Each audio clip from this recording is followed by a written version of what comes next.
Bueno, entonces la clase de hoy vamos a hablar acerca de un tema que tiene que ver obviamente con toda la parte de la fase de análisis de la metodología proyectual de diseño, que continuamos pues aquí ingresando pues como en esa parte de la definición del problema y esta vez nos vamos a meter en todos los aspectos relacionados a la identificación de usuarios y a la identificación de la problemática como tal que presenta ese usuario. Entonces vamos a hablar acerca de la identificación de necesidades. Recuerden que la clase pasada nosotros comparábamos las necesidades con los problemas, es decir, un problema es una necesidad sin resolver o una necesidad que no se puede resolver. Entonces, cuando hablamos de las necesidades, para este caso nosotros nos vamos a basar en el pensamiento de un autor que se llama José Jurán.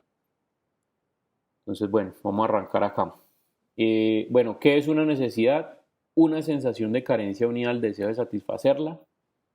Ojo con esto, un deseo es la necesidad que toma la forma de un producto, marca o empresa. Y mire esta afirmación que hay acá, las necesidades no se crean, sino que existen. Lo que se crea o se fomenta es el deseo. ¿Ustedes creen que eso es cierto o es falso? Es decir, ¿uno puede crear las necesidades o no las puede crear? ¿Qué piensan ustedes? Sí, profe. Uno puede crear la necesidad. Deme un ejemplo de cómo puede crear usted una necesidad. Profe, pues voy a poner el caso mío. Yo normalmente siempre me levanto, tomo café, pero eso es un deseo, pues me gusta el café, pero en ese momento estoy viviendo donde no hay, entonces estoy creando una necesidad aparte de lo que a mí me gusta, Ujú, o, ok. o está mal interpretado. No, vamos a discutirlo precisamente. Cuando nosotros hablamos de crear una necesidad dentro del contexto que da el compañero, ¿cuál sería la necesidad que está resolviendo? Usted mismo, Jayfrey, creo que era el que me está hablando. Profe, pues la necesidad ahí sería, pues, se dice que uno no puede levantarse a primera hora y comenzar a hacer cosas sin desayunar, ¿cierto? Entonces es como el hecho de suplir, digamos, algo antes de comenzar a laborar o a estudiar, como es el caso de hoy. Ujú, Entonces, como que en sería el esto. caso tuyo, pues, digamos, implica el tema del desayuno, o sea, empezar, digamos, el día con un desayuno o con un café. Con un Es café, ya me vuelo porque pues no hay desayuno. listo, ok. Pero en ese sentido lo que estamos hablando es que ese café o si fuera un desayuno estaría respondiendo a una necesidad de qué? A una necesidad básica que es la de alimentación, ¿sí? La de sobrevivir. Sí, porque si usted no Ajá, come, pues obviamente va a tener hambre durante todo el día y pues va a ser bien berraco, por lo menos durante toda la mañana hasta que venga el almuerzo. sí, claro. Entonces, en ese sentido, la necesidad de supervivencia o de comer es una necesidad que no es, que usted no creó, sino que realmente es inherente al ser. O sea, Ah, es ok, una necesidad que está creada desde el inicio de los tiempos, porque desde la época de las cavernas la gente ha tenido que comer. ya. ¿Sí? Listo. Entonces, mire, por ejemplo, en ese caso, la necesidad no la crea uno o no la crean las empresas con el producto, sino que realmente son inherentes al ser. O alguien tiene un ejemplo diferente de cómo crear una necesidad. Una pregunta, pues Mm. por ejemplo, eso no depende, digamos, de la época o antes cuando, por ejemplo, no estaba la creación de la energía como tal. Las personas no tenían la necesidad de usarla, pues se basaban a través del fuego. Y Ajá. ya luego, gracias al descubrimiento, fue que ya surgió la necesidad de que todo el mundo tuviera energía. Claro, pero entonces vamos otra vez a la energía. Entonces, ¿cuál es la necesidad que resuelve la energía? Poder iluminar un espacio. ¿Sí? Por ejemplo, en el caso de que la energía pues hace que funcionen las bombillas eléctricas, por decirte algo. Entonces, en ese caso, la necesidad de iluminación o de más bien de ver en la noche o cuando hay oscuridad es una necesidad que era inherente al ser, que antes se resolvía con un sustituto que era el fuego o con la luz solar. Pero cuando no había energía, ¿qué pasaba en las noches? Pues todo era oscuro y digamos la manera de generar luz en la noche era a través del fuego, pero la necesidad era la misma, ¿sí? La necesidad era iluminar la noche o iluminar la oscuridad. Entonces, en este caso, el producto generado como energía, ¿sí? El producto creado como energía como tal, es un producto que nació de la necesidad pero la necesidad era inherente, o sea, ahí no se creó la necesidad, siempre ha estado la necesidad. Ese es mi punto, ¿listo? Entonces miren muchachos que en este sentido nosotros no podemos crear las necesidades como tal porque ya las necesidades están creadas. O sea, las necesidades o los problemas están creados. Lo que nosotros sí podemos crear es el deseo. ¿El deseo de qué? De satisfacer eh, esas necesidades. Entonces, un deseo es una necesidad que toma la forma de un producto, una marca o empresa. Entonces, dentro de ese esquema, la necesidad de ver de noche o de iluminar un ambiente oscuro es el deseo, perdón, la manera de solucionar eso es el objeto de deseo o es el producto que en este caso sería la energía.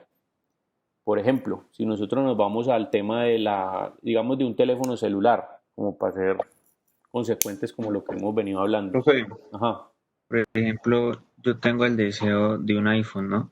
exactamente.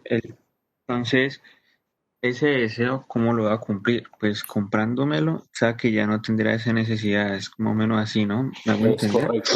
Exacto. Entonces mire lo que plantea el compañero, que es Ya más o menos lo que satisfago esa lleva. necesidad, ¿no? Esa necesidad que tenía, ya la satisfago con el deseo que tengo. Claro, lo que pasa es que aquí hay que entender que hay diferentes tipos de necesidades. Entonces, para allá es que iba con el ejemplo. Y está bien Vale. porque más o menos por ahí era que iba a colocar el ejemplo. Digamos, usted tiene, ¿qué necesidad creen ustedes que resuelve un teléfono celular? Comunicación. Correcto, comunicación. Entretenimiento. Entretenimiento, ajá. Digamos, hay diferentes tipos de necesidades que ese objeto está resolviendo.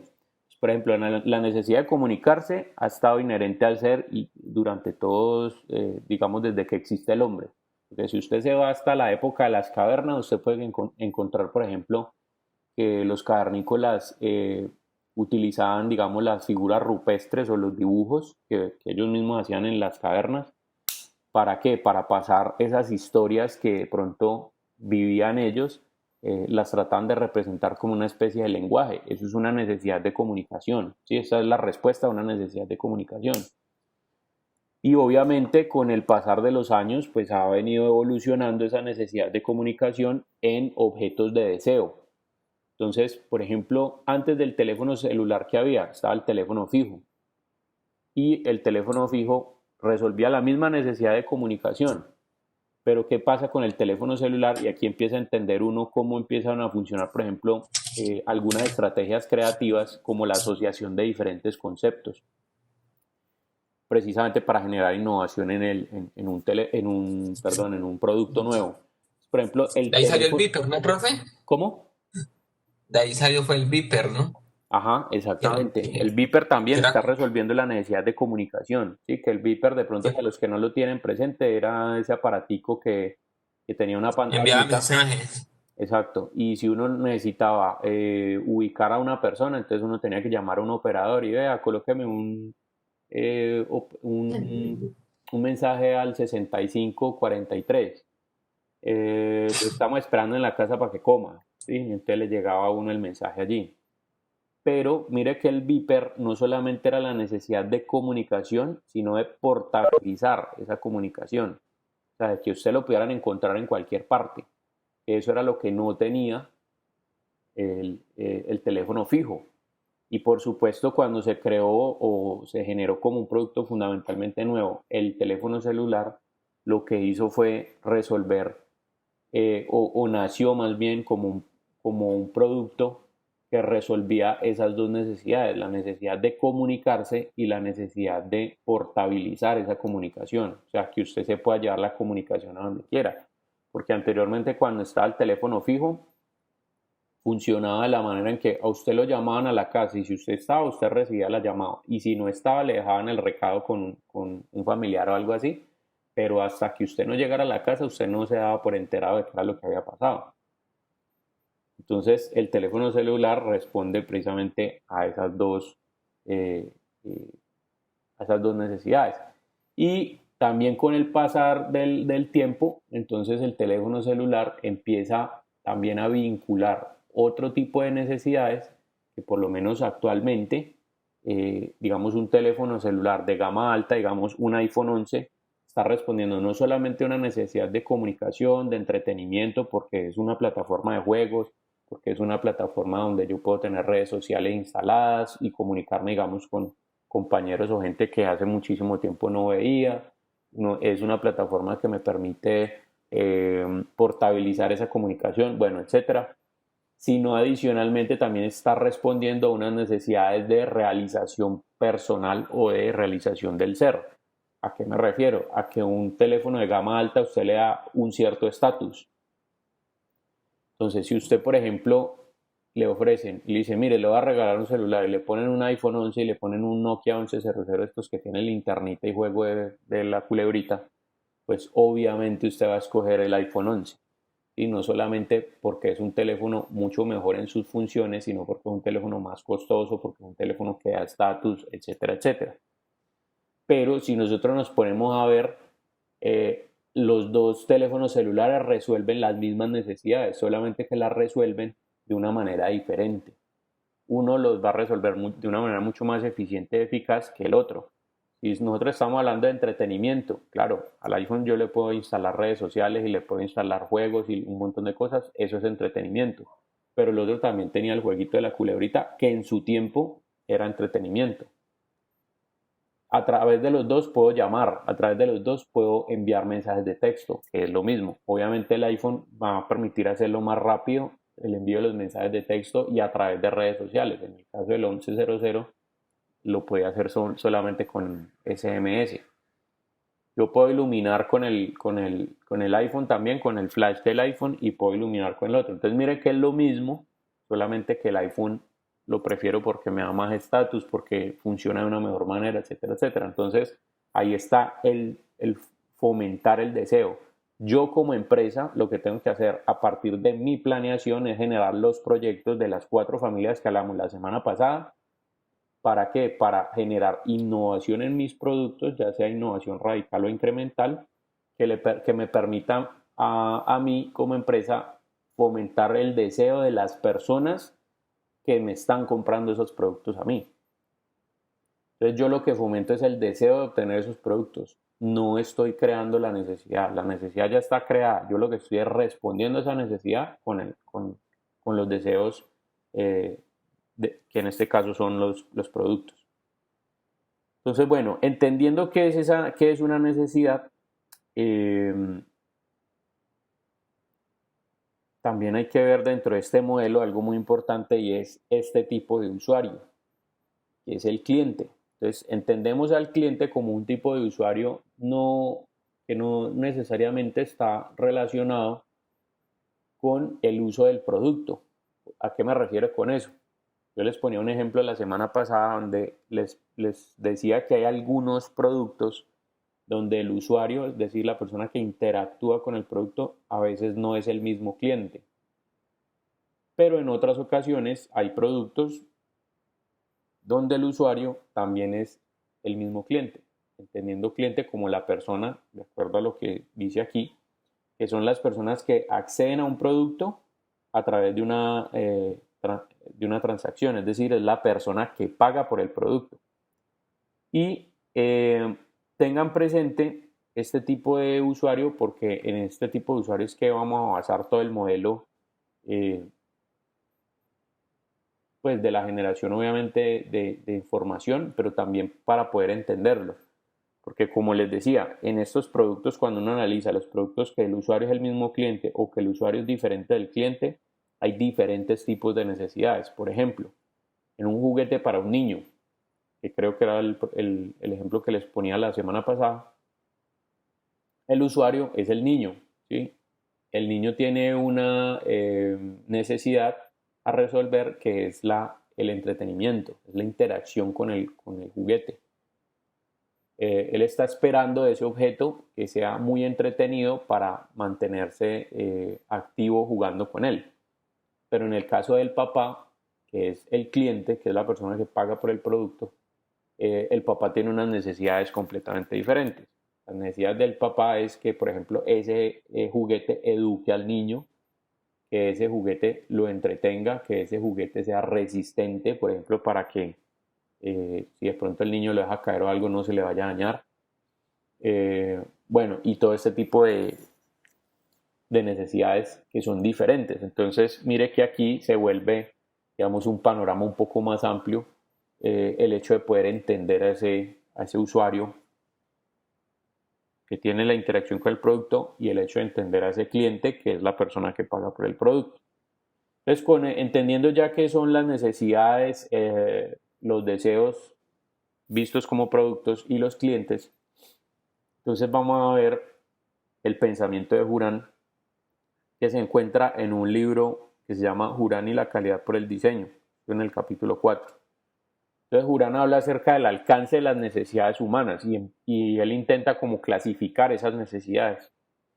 Él dice que las necesidades humanas parecen no tener límites tanto en volumen como en variedad y establece que el ser humano, ¿sí? Genera una premisa diciendo que el ser humano es un ser codicioso. ¿Qué significa la codicia? Pues como popularmente dice por ahí el dicho, entre más uno tiene, más quiere tener, ¿sí? Y esto es verídico. ¿Sí? Mire que si por ejemplo usted está trabajando en una empresa y usted se gana, digamos, el mínimo, usted tiene, digamos, su sueldito y le sirve para pagar sus deudas, para, bueno, todo eso. Y supongamos que el mes siguiente, entonces usted ha desarrollado una labor excelente que su jefe decide llamarlo y le dice, venga, Jorge, usted está haciendo un muy buen trabajo y yo lo que voy a hacer es que le voy a premiar ese buen trabajo que usted está haciendo aquí en la empresa, le voy a subir el sueldo. Entonces le suben, por ejemplo, otros 800.000 pesos. Entonces usted ya no estaba ganando 800, sino que ahorita está ganando 1.600.000. Como usted tiene un poder adquisitivo más alto, en ese caso, ¿usted qué hace? No, pues termino de pagar mis deudas y después entonces pienso, ya me puedo de pronto comprar una moto para no tener que coger transporte público, ¿sí? Y la puedo ir pagando. O voy a aprovechar y entonces con esta platita le hago unos arreglos a la casa donde vivo. O voy a comprar un mejor colchón. O así, entonces usted conforme va teniendo, lo que va haciendo obviamente es gastando más. Entonces, ese es como el tema del ser humano como un ser codicioso, ¿sí? Entre más yo voy adquiriendo, pues más cosas voy teniendo. Entonces, ¿qué es lo que sucede con el común de las personas? Todos, o Juran dice que todos nosotros, o sea, todos los seres humanos buscamos satisfacer tres tipos de necesidades. Las necesidades de supervivencia, de seguridad y de comodidad. Esa es como la clasificación que él hace de las necesidades y pone estas como necesidades básicas. Y la verdad es que uno trabaja y vive para satisfacer estas tres necesidades. La necesidad de supervivencia es lo que me permite que yo salga todos los días a trabajar para poder obtener un sueldo y con ese sueldo poder, por ejemplo, comer, que es una necesidad de supervivencia. Por ejemplo, dormir bien. Por ejemplo, a tener acceso a salud, ¿sí? Que cuando me enferme, pues obviamente pueda pagar un servicio de salud. A la vez también la seguridad, pues porque nos interesa que nuestras familias y que nosotros mismos, pues obviamente estemos seguros. Entonces, por ejemplo, si usted está en una casa, probablemente su casa tenga cerraduras y tenga unas cerraduras buenas, ¿sí? Para evitar que de pronto la gente, los amigos de lo ajeno, no vayan a entrar a su casa. Y las sensaciones de comodidad también obviamente están dadas, porque pues usted puede dormir en el piso o puede dormir en un colchón, pero ¿cómo duerme más cómodo? Pues obviamente en un colchón.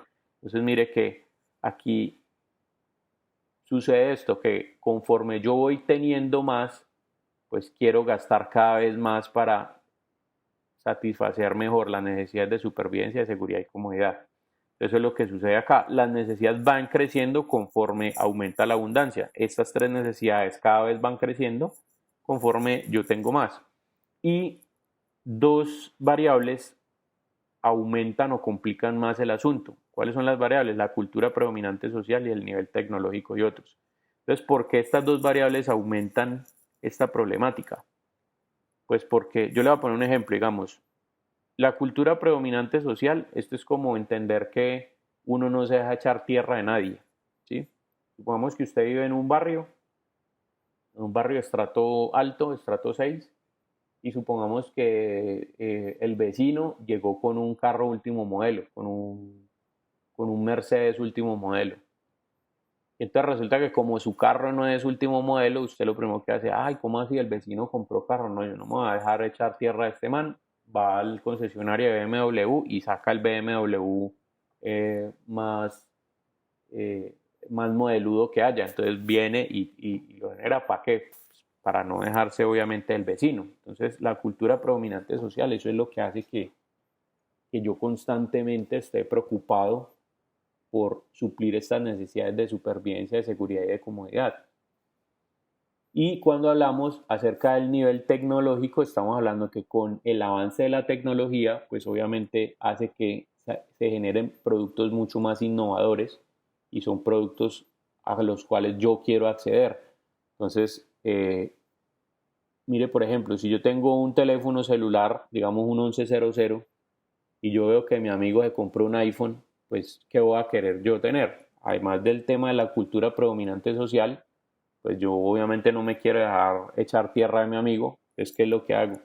Pues también el nivel tecnológico hace que evolucione el producto y si yo tengo un teléfono que no es tan bueno, pues quiero tener precisamente el teléfono que es mejor, porque es el teléfono más tecnológico, porque es el teléfono que es más eficiente, que es más, sí, que me da más estatus, que me da, bueno, todo ese tipo de cosas. Entonces, esto es lo que sucede con el común de las personas y de esta manera, digamos, uno puede entender cómo empezar o sea, cómo empezar a desarrollar proyectos que respondan precisamente a esas necesidades de supervivencia, seguridad y comodidad que van aumentando con respecto, digamos, a lo que usted se va ganando. Incluso ni siquiera con respecto a lo que se va ganando, sino con respecto a la cultura predominante social y al nivel tecnológico, porque en muchas ocasiones la gente a veces no tiene ni con qué comprarlo, entonces va, por ejemplo, y pide un crédito y después no tienen cómo pagarlo, pero ahí está, ¿sí? Ahí está con su producto. Entonces, ¿cómo se generan las necesidades o cómo se originan las necesidades de los clientes? Entonces, la suposición más simplista es que los clientes saben perfectamente cuáles son sus necesidades. O sea, uno como cliente cree saber cuál es la necesidad que valga la redundancia, necesita resolver. Por ejemplo, cuando usted se va a comprar un teléfono celular, si usted tiene un iPhone 6, pues a usted ese teléfono le sirve para hablar, para hacer sus cosas, ¿sí? Pero si sale el nuevo iPhone 11 y usted tiene un teléfono ya que es el mismo, sino que en una versión mucho más antigua, usted va a querer tener el nuevo. ¿Por qué? Porque es el objeto de deseo. Entonces, ese es el que me resuelve la problemática. Pero actualmente usted no se está dando cuenta que el que tiene también le está resolviendo la problemática. ¿Sí? Entonces, el cliente cree saber cuál es la necesidad a resolver. Entonces llegan las empresas con los estudios de mercado, ¿sí? Entonces el estudio de mercado es la herramienta más utilizada para obtener y recopilar esta información. Yo como empresa lo que hago es a través de métodos de indagación, indago a los usuarios para poder entender cuáles son sus necesidades. Entonces los entrevisto, les hago encuestas, les hago grupos focales, hago sondas interculturales o procesos de observación. Bueno, hay muchísimos métodos de indagación. Entonces, a través de estos métodos de indagación extraigo esa información de las necesidades, de cómo le gustaría a la gente resolver esas necesidades y termino identificando que en algunos casos el cliente quizás sea la última persona en averiguar lo que necesita. Es decir, voy a empezar a trabajar en cómo desarrollar a través de mi planeación esos 4 tipos de proyectos que vimos anteriormente en la clase pasada para poder satisfacer esas necesidades de los clientes a través de los objetos de deseo. Entonces, aquí hay que preguntarse, ¿realmente nosotros podemos crear las necesidades de los clientes? La conclusión a la que nosotros llegamos ahora es que nosotros no podemos crear las necesidades de los clientes porque esas ya son inherentes al ser. Lo que sí podemos crear es fomentar el deseo de satisfacer esas necesidades a través de los diferentes productos. Entonces ahí es donde está el tema para poder generar relaciones comerciales con los clientes. Entonces Juran entiende que dentro de este proceso, digamos, de extracción de información, uno puede evidenciar que las necesidades se clasifican en 5 grandes grupos. Obviamente estas necesidades están relacionadas con el cliente, es decir, con la persona que paga por el producto, con el usuario, que es la persona que interactúa con el producto, pero adicionalmente con el desarrollo de proyectos que responden a esas problemáticas o necesidades. Entonces, cuando yo genero toda mi estrategia a través de los métodos de indagación, lo que puedo encontrar es información relevante que se puede clasificar en estos 5 tipos de necesidades. Necesidades reales, manifestadas, percibidas, culturales y debidas a un uso no previsto. Entonces ya las vamos a ver una a una. Las necesidades reales son aquellas que nos hablan, aquellas que extraemos de los clientes cuando los clientes nos hablan sobre los servicios que puede proveer un determinado producto. Pues para comprender esas necesidades de los clientes hay que contestar a las preguntas: ¿por qué compra usted un determinado producto y qué servicio espera de ese producto? Pues, por ejemplo, ¿usted por qué compra un celular? Pues porque necesito comunicarme con otras personas. Entonces, cuando yo hablo, yo necesito comunicarme con otras personas, estoy hablando de la necesidad real que espero que ese servicio, que ese teléfono celular, perdón, me solucione como servicio. Entonces, en este caso, un ejemplo es una persona que necesita transportarse sobre el agua, ¿sí? Yo a través de métodos de indagación empiezo a consultarle a él y él me dice: no, yo lo que necesito es transportarme sobre el agua. Entonces, de la necesidad real, ¿qué puedo yo definir? Pues puedo definir que si la persona necesita transportarse sobre el agua, es una necesidad a resolver que puede ser de manera muy generalizada y probablemente tendría que investigar los otros puntos de, bueno, ¿cómo le sirve a usted transportarse sobre el agua? Es decir, empezar a indagar sobre otros detalles que me permitan dar los atributos o características que yo necesite para mi diseño, para generar mi diseño. ¿Por qué? Porque si él necesita transportarse sobre el agua, a él le puede servir desde un barco hasta una lancha, hasta una chalupa, hasta un flotador o lo que sea. También le puede servir, por ejemplo, esto. ¿Sí? La adaptación de una bicicleta con unos tarros que hacen de flotadores, y también, digamos, con esto se puede transportar sobre el agua. Entonces, la necesidad real es cuando se piensa más en el servicio que en el producto. ¿Listo? Recuerden que esta información se saca a través de métodos de indagación, a través de una entrevista, una encuesta, a través de grupos focales, bueno, todo esto. Listo. Segundo tipo de necesidades manifestadas. Entonces aquí es cuando yo genero a través de los métodos de indagación las diferentes preguntas, y las respuestas que obtengo del usuario o del cliente son las relacionadas a manifestarse cómo quieren resolver esa necesidad a través de un objeto deseado. Entonces, en este caso, son las necesidades que se manifiestan en forma de un artículo que desean adquirir. Por ejemplo, si la necesidad real de la persona es transportarse sobre el agua, aquí ya no me dice que él necesita transportarse sobre el agua, sino que necesita una lancha. ¿Por qué? Porque la lancha es el producto del objeto de deseo que está resolviendo esa necesidad real. Entonces, O sea que, qué pena, bro, o sea que esa necesidad manifestada siempre la va a dar el cliente. Correcto, y Por las así necesidades decirlo. reales también. O sea, aquí estamos hablando que todas esta identificación de necesidades siempre las va a dar el cliente. El tema No, es qué pena. poderlas Le entender pregunto. para que usted, o sea, poderlas entender y extraerlas a través de los métodos de indagación, porque usted con esta información es que va a construir su producto. Ajá, con Ya, datos. pero le pregunté mal. La cuestión era, la solución siempre entonces la va a dar es el cliente, en ese caso, Total. ¿no? Porque, Sí, correcto. O sea, en eso consiste. Mire cómo funciona, o sea, mire cómo funciona el mundo. Se supone que yo como empresa, Lo que hago es hacer un estudio de mercado. Los estudios de mercado se hacen a través de los métodos de indagación. A través del método de indagación yo lo que hago es que, por ejemplo, a usted como cliente yo le extraigo la información de cuál es su problema, o sea, qué problema necesita usted resolver o qué necesidad necesita, valga la redundancia, resolver. Y cuando yo tengo esa información, lo que empiezo a identificar no es solamente la necesidad, sino también los atributos de la propuesta que le sirve a usted. Es decir, qué producto, con qué producto cree usted, usted mismo me va a decir qué producto es el que necesita y yo lo que hago es desarrollarlo. ¿Para qué? Para después vendérselo. Así funciona. ¿Listo? Entonces, por Sí, ejemplo, profe. en el caso de las necesidades manifestadas, es cuando ya la persona manifiesta con un objeto de deseo cuál es el servicio que el producto que le resuelve esa necesidad. Entonces aquí, por ejemplo, necesito una lancha ya directamente. Entonces ya usted se mete en el tema y listo. Esto es lo que necesito para transportarme sobre el agua.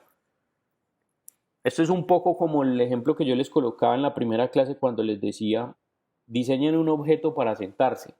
Porque en el momento en que yo les decía, diseñen un objeto para sentarse, les estoy hablando de un tema generalizado, pero estoy hablando en función de la necesidad real. Yo lo que necesito es sentarme, pero no les estoy manifestando en qué. Si yo les hubiera dicho a ustedes, necesito una silla, estoy hablando de una necesidad manifestada. Y probablemente lo que ustedes hubieran pensado ya no hubiera sido, por ejemplo, como un sofá, como un butaco, sí, cosas así, sino que ya o sea, mi condición a la hora de pensar en una solución estaría dada por lo que formalmente es una silla, que es una base donde uno se sienta, 4 patas y un espaldar, o por lo menos la evolución de esa idea, de un espaldar y una parte donde sentarse. Entonces mire que aquí la necesidad manifestada me condiciona a que el producto que yo vaya a desarrollar tenga un aspecto formal que responda al paradigma que tiene la persona en la cabeza de lo que para él es un objeto que le permita transportarse sobre el agua. En este caso puede pensar en una lancha, en un barco, en un jet ski, en, bueno, diferentes cosas. Entonces eso es lo que hace la necesidad manifestada. Manifiesta o solicita, digamos, la resolución de su necesidad a través de un artículo. Luego viene el tercer grupo de necesidades, que son las necesidades percibidas. Y aquí hay que entenderlo desde dos puntos de vista diferentes, el punto de vista del usuario y el punto de vista del proveedor. Entonces, los clientes siempre manifiestan sus necesidades según sus percepciones relacionadas con los productos. Entonces, aquí es la diferencia entre cómo un cliente y cómo un proveedor entiende la palabra producto, ¿sí? Comprende el término producto. Por ejemplo, para un cliente el producto es ¿qué? El producto es un objeto que resuelve su necesidad, ¿sí o no? Pero para el proveedor, ¿qué es un producto? Es el producto que yo le estoy dando para que el cliente resuelva su necesidad. En pocas palabras, para el cliente es el producto es el objeto que le soluciona un problema. Para mí como proveedor, el producto es lo que me permite generar una relación comercial con el cliente, obtener dividendos del cliente, ¿correcto? Entonces, aquí yo tengo que ver la necesidad percibida como una oportunidad. O sea, el problema de mi cliente es una oportunidad de negocio para mí. Entonces, algunos proveedores pueden no considerar que las percepciones de los clientes no son reales, pero en tales casos son los proveedores los que pierden. Es decir, si yo, por ejemplo, tengo un... bueno, vamos a ponerlo en la perspectiva del ejemplo que venimos trabajando. La necesidad real del cliente es transportarse sobre el agua. Él me manifiesta que quiere hacerlo en una lancha. Entonces yo le pregunto al cliente, listo, a través de los métodos de indagación, y le digo, listo, pero ¿cuál es el viaje que usted quiere hacer? No, es que yo me quiero ir a Europa. Entonces yo empiezo a pensar, bueno, usted se va a ir desde aquí de Colombia hasta Europa en una lancha. O sea, ¿cuántas horas? Imagínese cuántas horas por agua dura ese viaje. Usted se va a pegar una aburrida tenaz. Entonces, más bien, en lugar de comprarse una lancha, ¿por qué mejor, si usted se va a aburrir en ese viaje transatlántico que va a hacer, por qué mejor usted no se va en un crucero. En el crucero la va a pasar chévere, en el crucero va a tener a los mejores restaurantes, va a tener los mejores comercios, mientras que usted va haciendo su viaje se puede entretener, puede conocer partes muy bonitas, puede decir todo este tema. Entonces mire que aquí yo como proveedor estoy percibiendo el negocio, ¿sí? O sea, le estoy resolviendo su necesidad, pero se lo estoy resolviendo de una manera eh, que creo yo le puede a usted, digamos, con la que usted se va a sentir mejor. Entonces eso es percibir los problemas como una oportunidad. Pero entonces, mire, esta es la tercera familia, pero entonces mire lo que sucede con la cuarta familia. Supongamos que el personaje me dice, no, todo este tema de los cruceros y todo eso es muy, muy chévere y todo, pero lo que pasa es que mi religión no me lo permite, porque yo tengo una religión o yo hago parte de una religión en la que yo no puedo acceder a esos placeres banales y todo eso, sino que mi vida tiene que ser siempre basada en la humildad y todo eso. Entonces, ahí ¿de qué estamos hablando? De una necesidad cultural. Entonces, la necesidad cultural son las necesidades de los clientes que van más allá de los productos y de los procesos. ¿Y qué comprende esta necesidad? Respetarse a sí mismos, el respeto a los demás, la continuidad de los hábitos.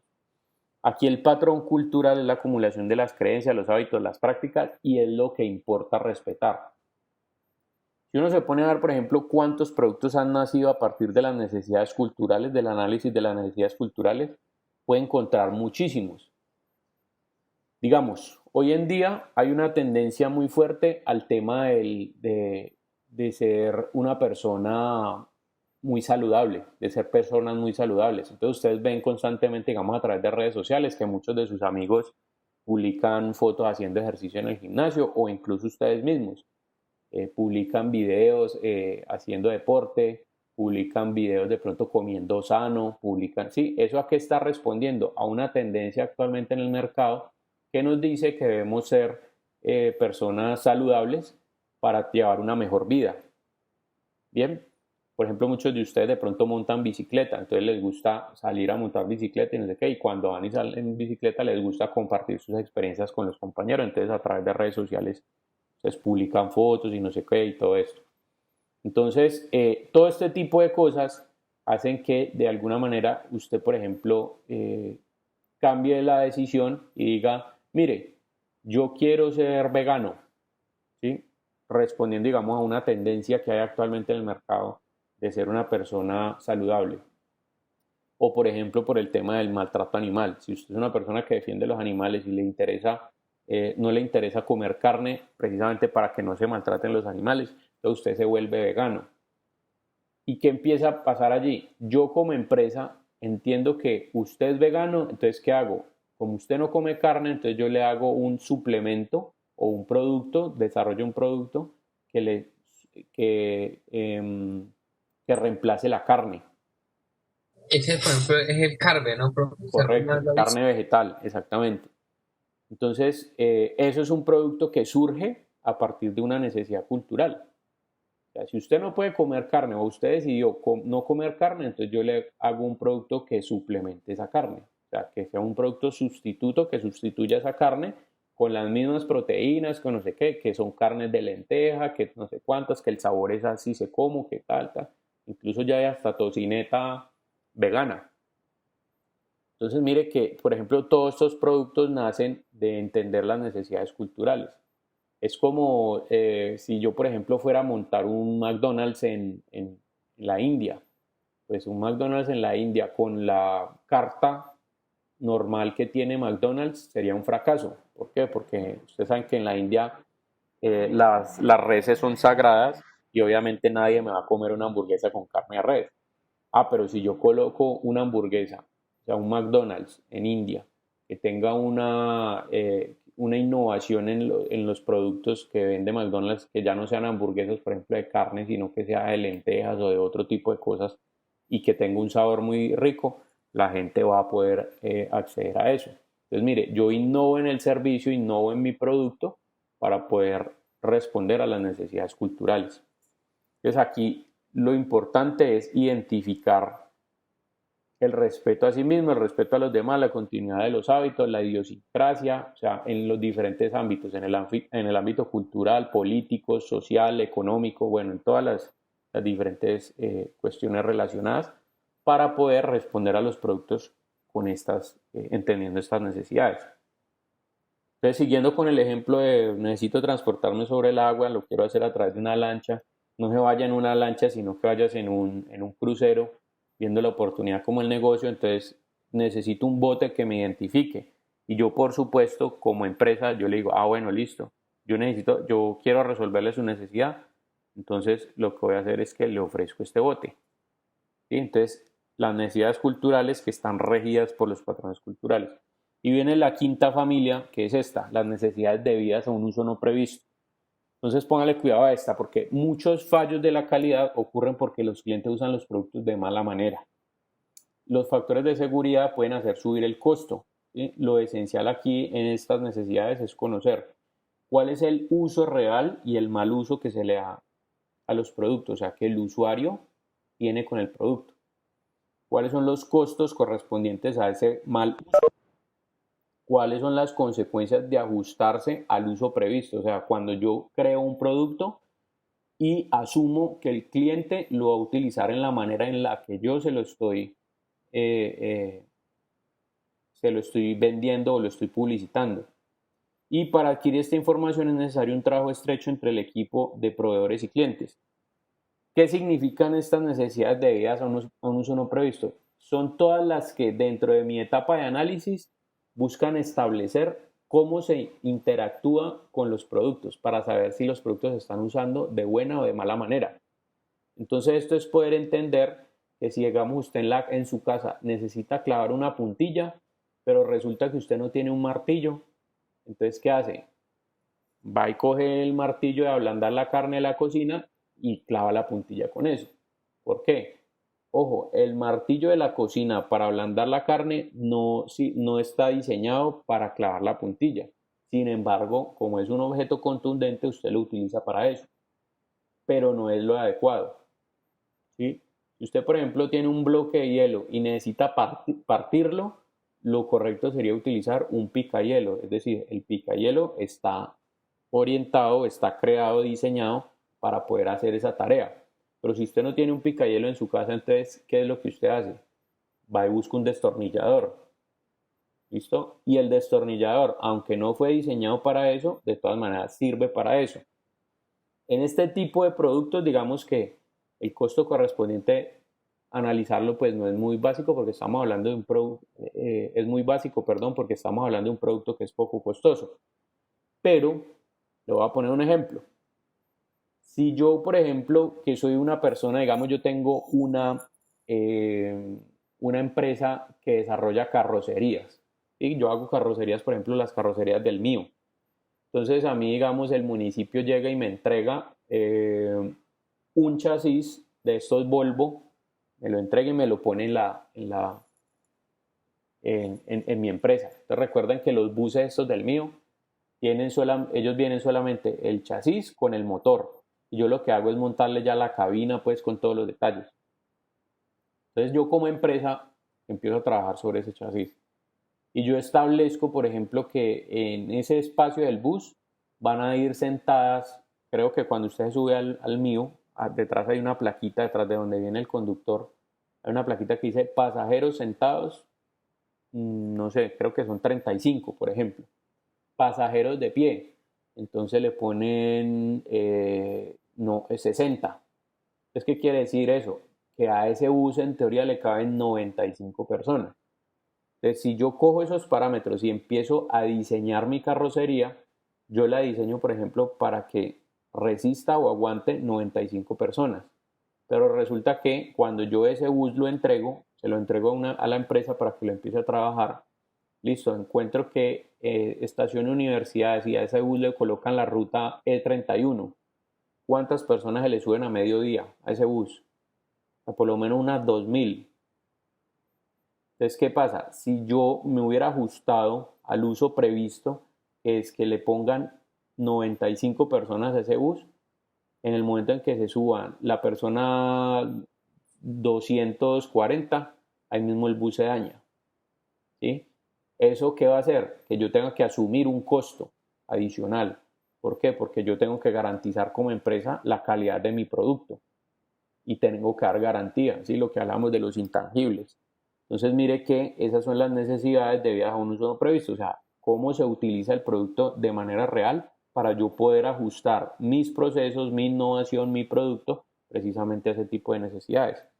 Hay unos casos en Internet, dentro de esos hay un caso de la empresa que me imagino que ustedes conocen, que es la empresa Lexus. ¿Lexus qué hace? Pues Lexus es la empresa, bueno, mire, todas las marcas de carros tienen un tema y es que las marcas de carros sacan una marca que es la comercial, la marca convencional, y una marca que tiene los carros de estatus, ¿sí? Como para vender carros costosos. Por ejemplo, en el caso de Toyota, ustedes conocen las camionetas Toyota, son las marcas, digamos, es la marca convencional, pero Toyota tiene una línea, que es la línea digamos, de las camionetas más lujosas, que es la marca Lexus. Entonces, Lexus es producida por Toyota, así como Avanti es la línea top de Nissan, así como, bueno, Lotus es la línea top de Renault, así sucesivamente. Entonces, ¿qué sucede allí? En una época, Lexus hizo unas camionetas, esto es un caso real, ¿no? Lexus hizo unas camionetas y las empezó a distribuir en el mundo, ¿sí?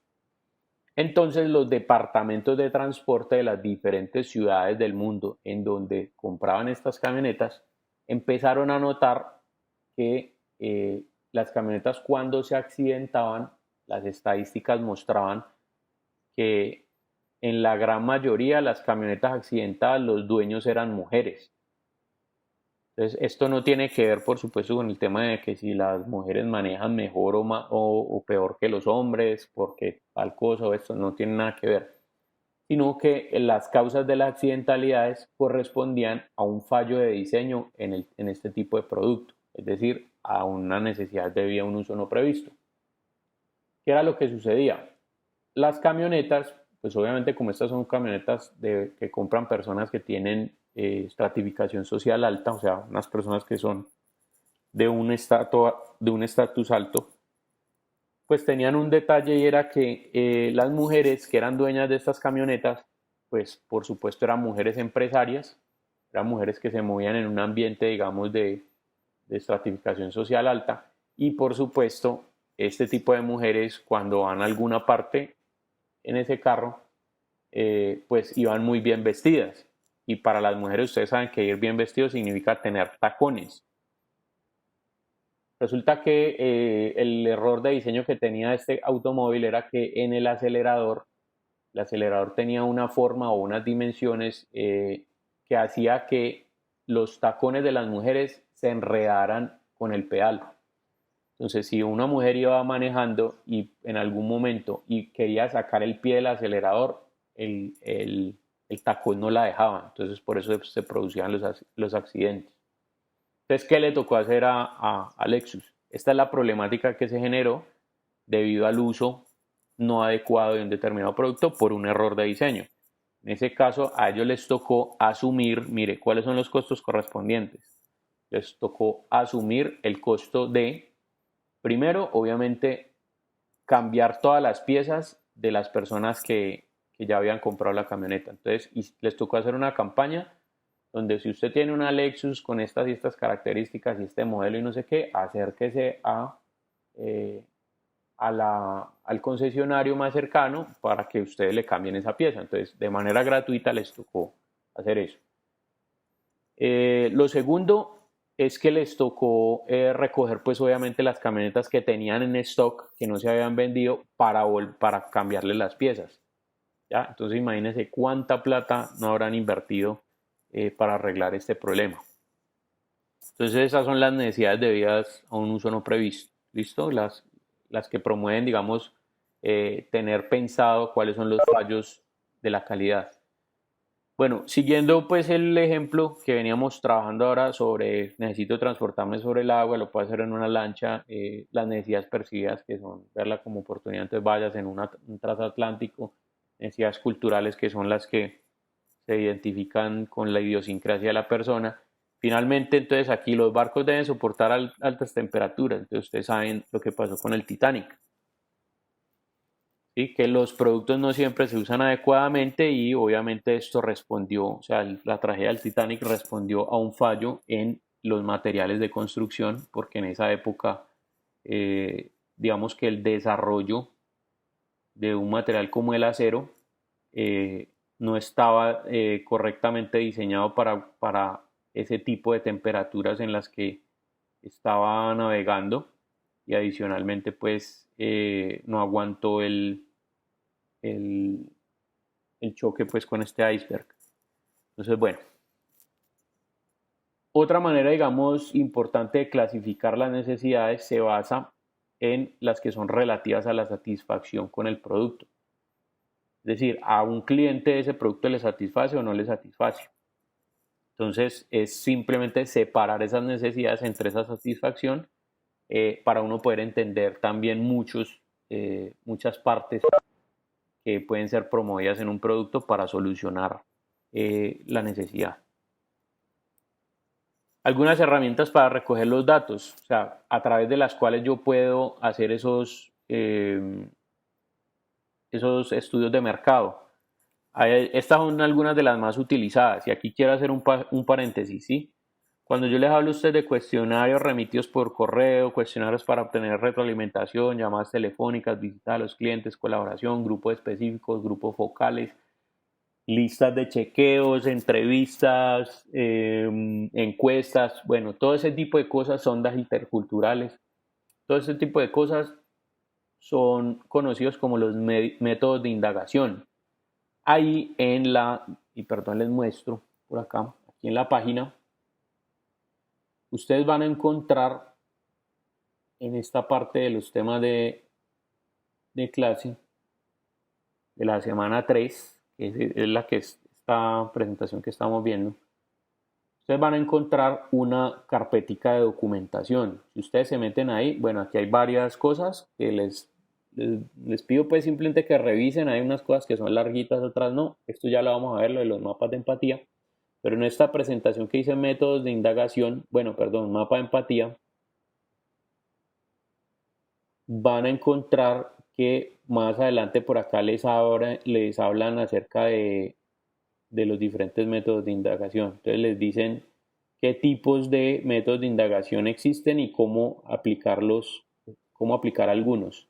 Por ejemplo, lecturas de textos, comparaciones interculturales, Entonces, léanse esto para saber cuál método de indagación van a implementar ustedes en la investigación que van a hacer. Entonces, bueno, cierro paréntesis allí y continúo acá. Entonces, bueno, vamos a ver entonces una segunda presentación que es acerca de precisamente esos métodos de indagación, de cómo se deben ejecutar. Pero bueno, vamos a hablar acerca de los métodos de indagación social. ¿Para qué sirve la indagación social? Para recopilar los antecedentes y, ojo con esto, generar empatía. El tema de la empatía aquí es muy importante, ya les voy a explicar por qué. Entonces, primero, la indagación social incluye la búsqueda de información de los usuarios, clientes y otras personas que están implicadas en la creación del producto. Por supuesto, esto lo que busca es establecer al final cuáles son los atributos que debería tener el producto para resolver las necesidades que yo encontré en los clientes y que están clasificadas en esas 5 grandes familias que vemos ahorita. Número 2, la indagación social sirve desde la aplicación de los métodos de indagación para recoger esta información a través de entrevistas, grupos focales, bueno, todos los métodos de indagación que miramos ahorita. Esto es lo que se resume en lo que hablábamos ahorita, que son los estudios de mercado, ¿sí? Los estudios de mercado se hacen a través de los métodos de indagación. Y 3, se busca información referente a los deseos y necesidades de los usuarios potenciales. ¿Qué es un usuario potencial? Pues el que yo creo o pues que tengo dentro de dentro de mi proceso comercial considerado para venderle el producto. Pues, así como la evaluación de los productos de la competencia, que recuerden que este es un factor clave en el tema de la planeación, tener estudiada la competencia para yo saber también con qué respondo ante el mercado. Aquí les voy a explicar el tema de la empatía. Bueno, en los procesos de indagación se hace importante empatizar con las personas, que son las fuentes de información, de manera de garantizar que la información sea veraz y contrastable para comprender realmente al cliente. ¿Qué significa esto? Que yo como una empresa que estoy generando un método o un proceso de indagación, es decir, un estudio de mercado, lo ideal es empatizar con el cliente. ¿Para qué? Para que la información que yo pueda extraer de ese cliente sea verídica y me sirva para contrastarla con con otros datos que yo tenga, ¿sí? O con otros datos que haya extraído de eh, los diferentes procesos pues, que yo llevo a cabo. Listo, Jeffrey, no hay problema.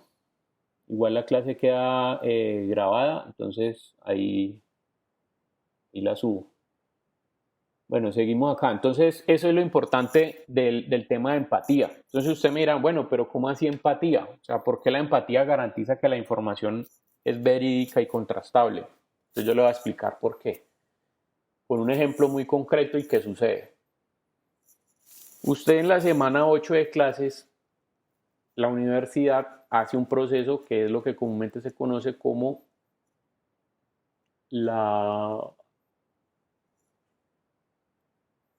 ¿cómo es que se llama eso? La autoevaluación, no, bueno, es un proceso como de evaluación, no me acuerdo, se me escapa en este momentico el nombre, es como una especie de autoevaluación o una encuesta que le hacen los docentes a los estudiantes. Esto obviamente es un proceso que es un proceso institucional que es para cumplir una normativa que tiene el Ministerio de Educación, la coevaluación es que se llama. Este proceso de coevaluación, ¿qué es?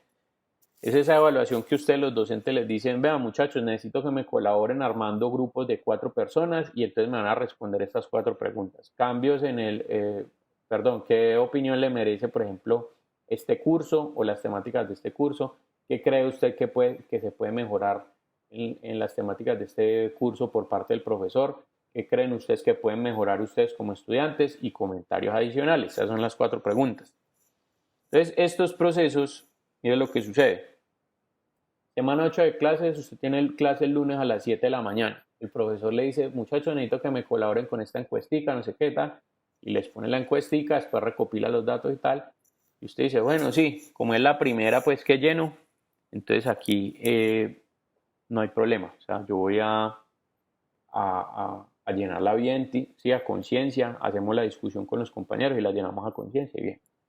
Después usted a las 10 de la mañana tiene otra clase, entonces a las 10 de la mañana el otro profesor le dice, mire muchachos, necesito que me ayuden a llenar la coevaluación y vuelve otra vez.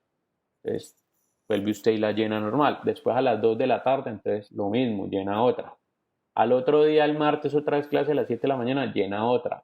Así, llena otras 3 el martes, otras 3 el miércoles, otras 3 el jueves, otras 3 el viernes y cuando usted llega el sábado aquí a las 7 de la mañana, entonces yo le digo, muchachos, tienen que colabórenme llenando esta encuestica, la coevaluación, que no sé cuántas.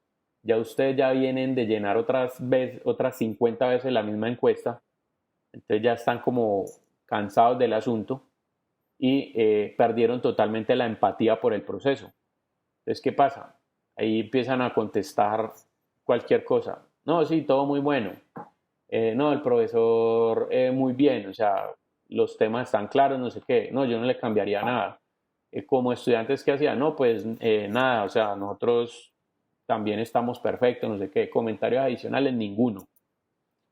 Entonces, ¿qué sucede con este proceso? Como ya ustedes perdieron la empatía, esa encuesta a la universidad ya no le sirve. ¿Por qué? Porque al perder la empatía ustedes están contestando cualquier cosa. Y por tener cualquier información allí, pues lo que va a hacer es que la información no es verídica. ¿Sí? Ustedes simplemente están contestando lo que les vino a la cabeza primero. Esa información no es verdad, sino que es lo primero que se les ocurrió y por ende no lo van a poder contrastar con otros procesos de la universidad. Entonces ahí es donde viene el problema. ¿Por qué? Porque la universidad toma toda esta información precisamente para modificar sus productos. ¿Cuáles son los productos de la universidad? Pues todos los programas que tienen, las ingenierías, los diseños, la comunicación social, bueno, todo este tipo de cosas. Entonces, con esa información lo que busca la universidad es retroalimentar el proceso. ¿Para qué? Para generar innovación dentro de sus programas académicos. Entonces, si la información que obtiene de los alumnos no es verídica y no la puede contrastar, pues este proceso obviamente no va a generar un buen resultado. Y es un poco lo que sucede cuando a veces usted, por ejemplo, está, qué sé yo, caminando en Unicentro y usted se encuentra una persona que le dice, venga, usted me colabora con esta encuestica. Y dice, como que pereza, venga, listo, tanto le da la encuesta y usted la llena como cuando llena usted el ICFES con una moneda, ¿no? Entonces, listo, llenó la encuesta, no sé qué, y esa encuesta la coge la empresa y la lee, no sé cuántos, pero esa información no es verídica y no la puede contrastar con otras informaciones para poder que haga parte de su proceso. Pero si cambia la cosa, cuando usted le dicen, por ejemplo, en Unicentro, se va caminando y le dice, mire, colabóreme por favor llenando esta encuesta, pero resulta que cuando le dicen colabóreme llenando esta encuesta, le están diciendo, si usted llena esa encuesta, yo le voy a dar un bono de descuento en el 50% en la tienda Apple Store. Entonces usted dice, ya ahí la cosa cambia, porque si a mí me van a dar un 50% de descuento, digamos, en cualquier producto que yo saque ahí, si un iPhone vale 3 millones, ahora me va a salir costando 1.500.000, si quiere le lleno 20 encuestas, ¿sí? Entonces ahí, ¿qué es lo que estoy haciendo? Estoy empatizando con el cliente y la información que voy a obtener de ese cliente, de ese usuario, es verídica. Lo mismo sucede con el tema de las entrevistas. Si usted lo va a entrevistar a una persona y esa persona es una persona que es pedante, que no le da y que no tiene empatía con usted, usted le cuenta únicamente o estrictamente lo que esa persona le va a preguntar. Pero si esa persona genera empatía con usted termina contándole un montón de información que puede ser relevante para el proceso de creación del producto, donde yo voy a generar no solamente los atributos que va a tener ese producto como las características físicas y funcionales que va a tener el producto, sino adicionalmente también dónde lo puedo adquirir, ¿sí? Dónde estoy acostumbrado yo a comprar, cuánto estoy dispuesto a pagar por el producto, cuál va a ser la experiencia de compra o cómo me gustaría a mí que fuera la experiencia de compra, todo eso. Entonces, por eso el tema de la empatía es tan importante y esto al final, ordenar la información de esta manera va a tener una relevancia en una metodología que se llama el mapa de empatía que vamos a ver ahorita. Entonces, bueno,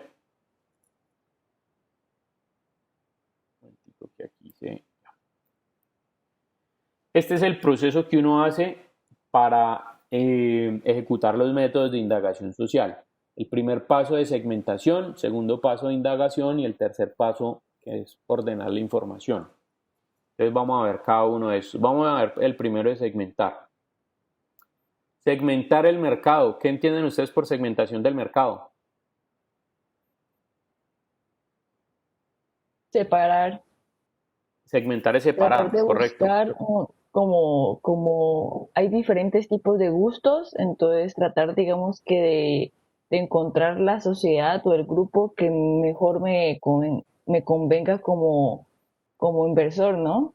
Para mirar Correcto. qué es lo que les gusta y pues ganar de eso, ¿no? Exactamente. En este caso, como estamos hablando de los métodos de indagación para poder extraer la información que hace parte de la investigación de la problemática, estamos hablando de segmentar el mercado en términos de segmentarlo para saber cuál es el grupo objetivo al cual me voy a dirigir con el producto, ¿sí? Entonces, como dice la compañera ahí, es poder entender cuál es el producto, digamos, el segmento de mercado más afín al producto que yo voy a distribuir o voy a crear. Entonces, se supone que a ese mismo grupo es del que yo debo sacar la información.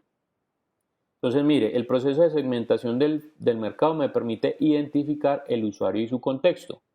Entonces, vamos a verlo acá.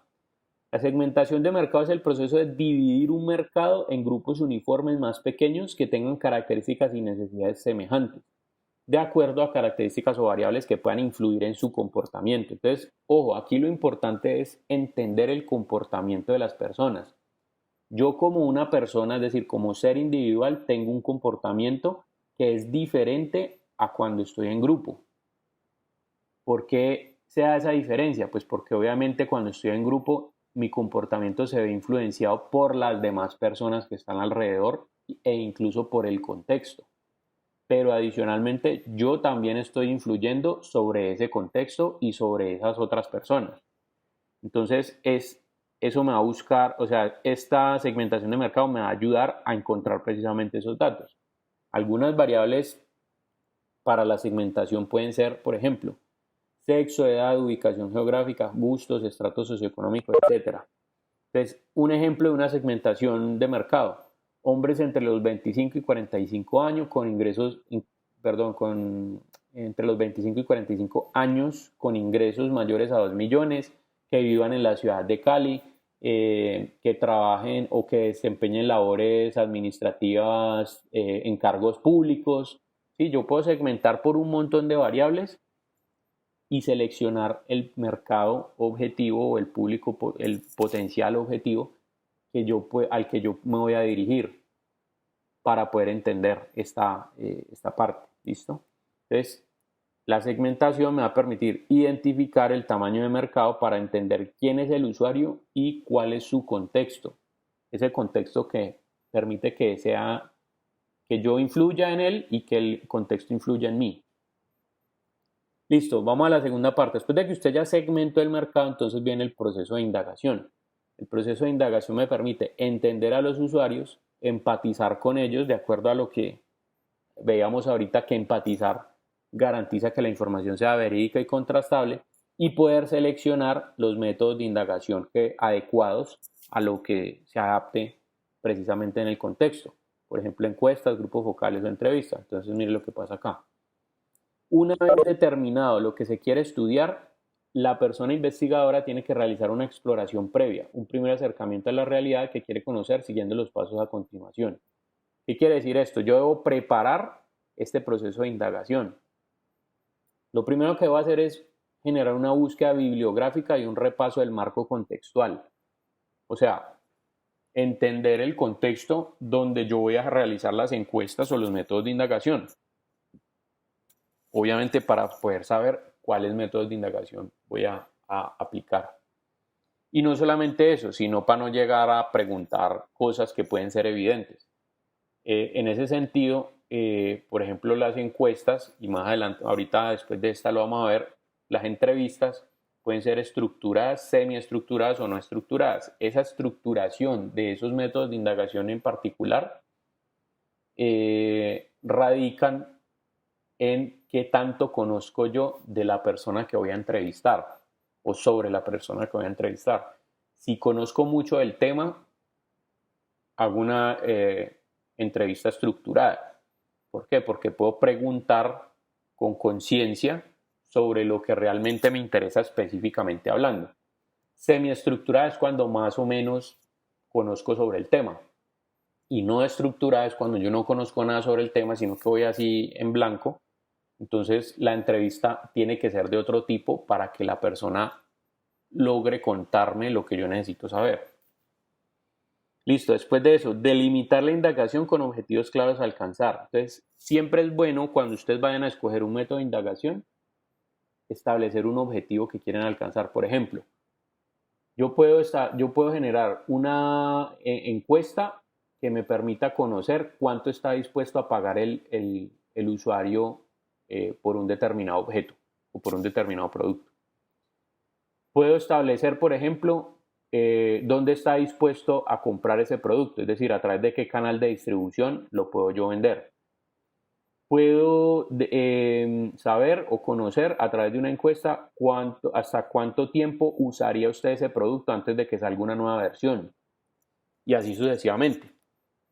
Entonces, esto es importante porque esto va a llevar a que yo construya el método de indagación con los puntos, o sea, con las preguntas adecuadas.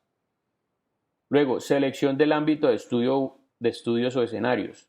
Pues esto es verídico. ¿Por qué? Digamos, no es lo mismo, digamos, la universidad utiliza procesos o métodos de indagación en otras universidades o en la universidad propia, o incluso en los colegios. Por ejemplo, si a la universidad le interesa un público determinado objetivo, que es el que quiere que venga a estudiar aquí, es decir, el área de mercadeo necesita jalar estudiantes del colegio, de los diferentes colegios, pues en este sentido, la selección del ámbito de estudio depende también, por ejemplo, de la segmentación de mercado, porque en la universidad autónoma de pronto no estudia cualquier persona, es decir, estudiará o vendrán a estudiar aquí a esta universidad, de pronto algunos, voy a hacer los procesos de indagación en algunos colegios que tengan la estratificación social adecuada para las personas que de pronto puedan pagar la matrícula, ¿sí? Que les quede mucho más fácil pagar la matrícula que a otros. Entonces, en ese sentido, yo puedo generar un ámbito de estudio o un escenario de estudio que me permita colocar la encuesta. Por ejemplo, si usted es una persona que tiene una empresa de lubricantes para carros, entonces un ámbito de estudio, mire la diferencia entre estos dos ámbitos de estudio donde yo puedo realizar las encuestas. Supongamos que yo me parqueo en el carro, yo coloco a mi equipo de mercadeo a hacer encuestas en el parqueadero de carros de Jardín Plaza. Ese sería un escenario que me permite, digamos, decirle a las personas, bueno, ¿usted qué lubricantes usa? ¿Cada cuánto le hace el cambio de aceite a su carro? ¿Usted sabía que tal cosa, no sé cuánto y tal? Y eso está bien.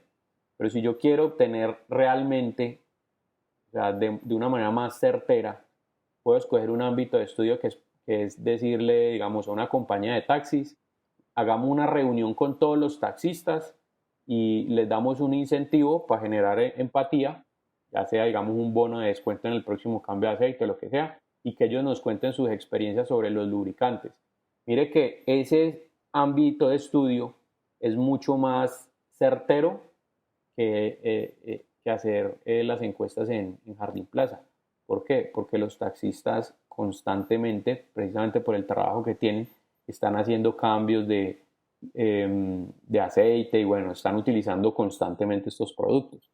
Entonces, aquí las experiencias pueden ser mucho más enriquecedoras que de pronto las que me den en Jardín Plaza, cuando en Jardín Plaza de pronto hay gente que hace un cambio de aceite cada año, mientras que los taxistas lo hacen, por ejemplo, cada 3 meses, cada 2 meses, qué sé yo. Entonces, mire que ahí puedo seleccionar los ámbitos de estudio de una manera adecuada. Y número 4, me va a permitir elegir las metodologías, técnicas e instrumentos. Entonces, no todos los instrumentos se pueden aplicar a las mismas cosas. Por ejemplo, si usted quiere intentar establecer cuántos almuerzos se consumen en una, digamos, en una plazoleta de comidas, o por ejemplo ahí en la cafetería de la universidad, cuando no había este tema del COVID, ¿cuántos almuerzos se consumen allí? Usted lo puede hacer, digamos, a través de un objeto, de una técnica como un método de observación o haciendo una entrevista. Usted, como entrevista, usted va y le pregunta, por ejemplo, a las señoras de cada uno de los negocios, más o menos, ¿usted cuántos almuerzos vende acá? Ah, no, pues aquí diariamente se venden 300. Listo, allá salió el tema. Pero usted también lo puede ver como un proceso de observación. Es decir, no le pregunta a la señora, sino que usted se para de 12 a 2 de la tarde y se pone a mirar cuántas personas, ¿sí? Anotar cuántas personas van y almuerzan en la cafetería. Y entonces allí puede sacar otro dato que se lo da la observación sin necesidad de preguntar. Inclusive la observación puede generar también que usted se dé cuenta como qué tipos de almuerzos piden, más o menos cuáles son las personas que van allá, cuánto están dispuestos a pagar por ese tipo de cosas. Entonces mire que ahí está mejor explicado, digamos, la elección de las metodologías. Lo importante es elegir la más adecuada para poder extraer la información de acuerdo al objetivo que usted tiene. Entonces, bueno, luego finalmente viene el tercer paso, que es el orden de la información, ordenar la información a través de un mapa de empatía, que es la metodología que vamos a ver. Entonces, ¿esto en qué consiste? Bueno, estas son las metodologías, las técnicas o instrumentos. Algunos de los métodos que podemos utilizar son lectura de textos, comparaciones interculturales, zonas culturales, encuestas, etnografía, grupos focales, observación, entrevistas, que esto era lo que les hablaba de no estructuradas, semi y estructuradas. Estos métodos de indagación están en esa presentación que les mencioné ahorita. Entonces, échenle una ojeada para que sepan cómo se construyen y en qué consisten. Porque les va a tocar hacer esto a la hora de levantar la información. Listo, entonces íbamos en el tema de ordenar la información. Aquí se hace imprescindible comprender realmente al cliente, no solo sus necesidades explícitas, sino también las latentes. ¿Qué significa eso? Que cuando yo quiero establecer cuál es la necesidad de un cliente o de un usuario, no solamente voy a ir directamente a esa necesidad, extraer información sobre esa necesidad, sino también sobre lo que permite que ese cliente se vea influenciado a través del contexto en relación con esa necesidad. Entonces, el mapa de empatía nos ayuda a ir más allá de lo que parece que quiere nuestro cliente o de lo que dice que quiere para ayudarnos a entender lo que realmente quiere. Empatizar realmente con el cliente es un requisito imprescindible para comprender sus aspiraciones, necesidades y frustraciones, que son los auténticos cimientos sobre los que se construye una propuesta de valor. ¿A qué se refiere esta última frase? El mapa de empatía es lo que nos permite establecer o conocer cuáles son los auténticos cimientos sobre los que vamos a construir una propuesta de valor.